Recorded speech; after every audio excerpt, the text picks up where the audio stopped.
So, the Christian understanding of a good death was rooted in faith and in a certain kind of understanding of communities. Look at the features of our culture, because I'm trying to build up into why is it that we did legalize it? Why, not only since the Supreme Court decision and then the legalization with Bill C-4, why has this become so rapidly normalized that folks in hospitals, and many of you have said it was this morning and with Larry, in hospitals, because we have no Catholic facilities here in my diocese, that in fact, our wonderful palliative care nurse who's on a committee with me for our Archbishop says you can't say anything. You can't say it because conscientious objectors, I'll show it in a minute, you're now the selfish people who are not pulling your load. Move to the nature of the society in which we find ourselves to understand that. So first, we are death-denying and death-defying. We're death-defying. Bishop, would you like to drop down now with a heart attack? Is there another priest? Yeah. Please, God, no, Bishop. I appreciate your help, but look. Now, and maybe I know how we'd act, but let's make us not all docs in the room. You're in a social situation, another kind of conference. Down he goes. What is the expectation? Thump and jump, and he's back up again. And not only that, he sits back in the chair because he wants to hear the rest of what Nuala has to say. Resurrection happens every day. I'm being partly blasphemous, partly for purpose. I want you to understand this because what we're going to see as we move through this is it is precisely because of the tremendous advances in my lifetime. From the time I was a resident and when I did a fellowship year in Hem-Onc, which is now 45 years ago, the advances in childhood cancer are phenomenal. I'm a breast cancer survivor. Woohoo! 8 years.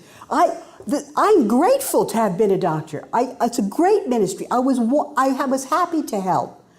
But I also know that people have now come to believe in the technology, and they believe that it can answer every one of their ills. So, the features of our culture, not death denying big time.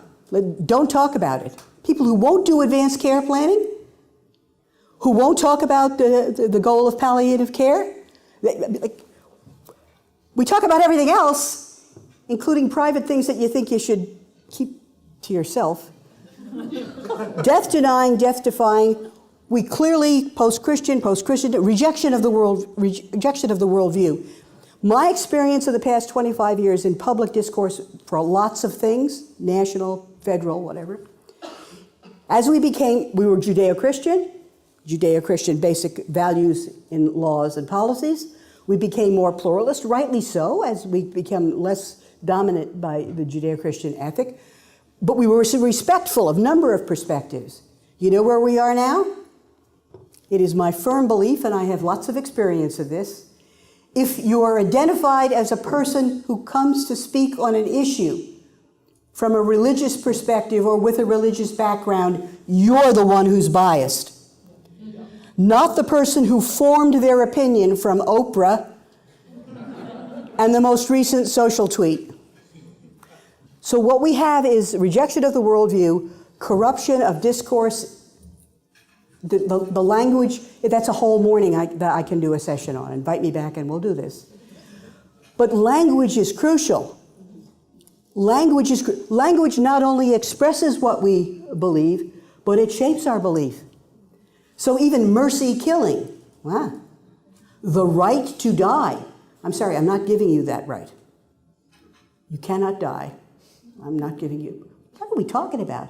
And now, of course, it's a medical assistance in dying, which is, of course, absolutely obscene. That's not what the legislation allows.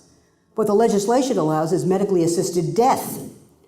Dying is the process. That's what goods care, hospice, palliative care provide. Death is the act at the end.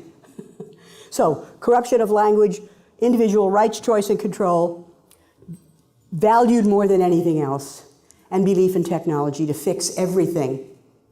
These, my butt, my bum, whatever. I mean, look at these. Look at what's happened with cosmetic surgery and any violation of any understanding of the goals of medicine.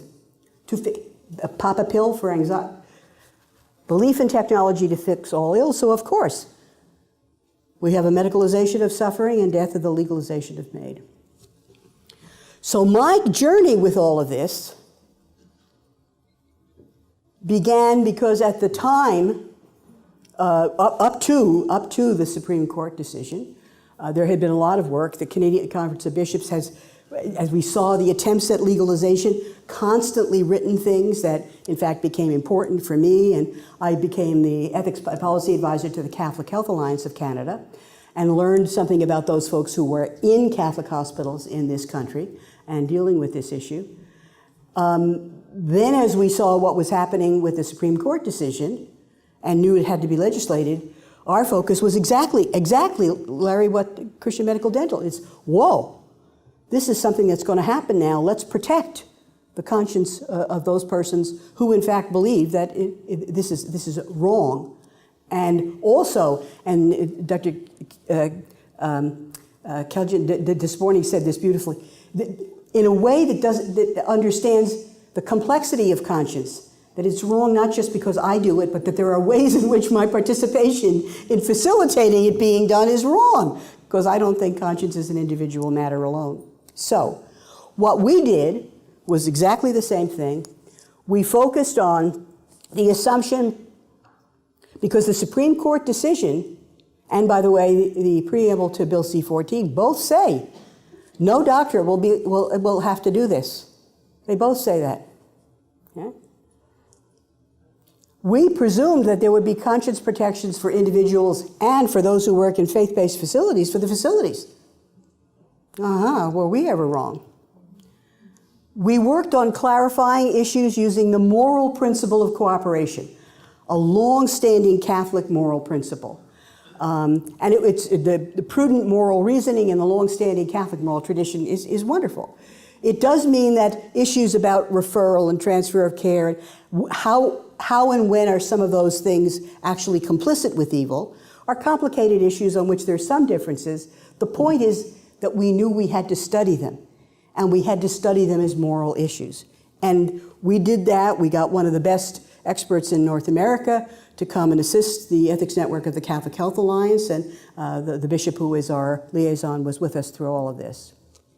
In the Health Ethics Guide, approved by the Canadian Conference of Bishops, which for those of you who are not Catholics, this is the guide that gives, adherence to this guide gives the Catholicity identification to an institution, and by extension then also for individual practitioners. It indicates this becomes important as we go forward. No one may be required to participate in an activity that in conscience the person considers to be immoral. However, the exercise of a conscientious objection must not put the person receiving care at risk of the harm of abandonment. This is important because you need to understand from the get-go that the fundamental, long-standing moral tradition was a balance. It was both and. Actually, very early in Catholic moral teaching is there only one thing you should be paying attention to. It's both and. Not abandonment and non-complicity with evil. So just remember that. Which reinforced our need to try to pay attention to conscience.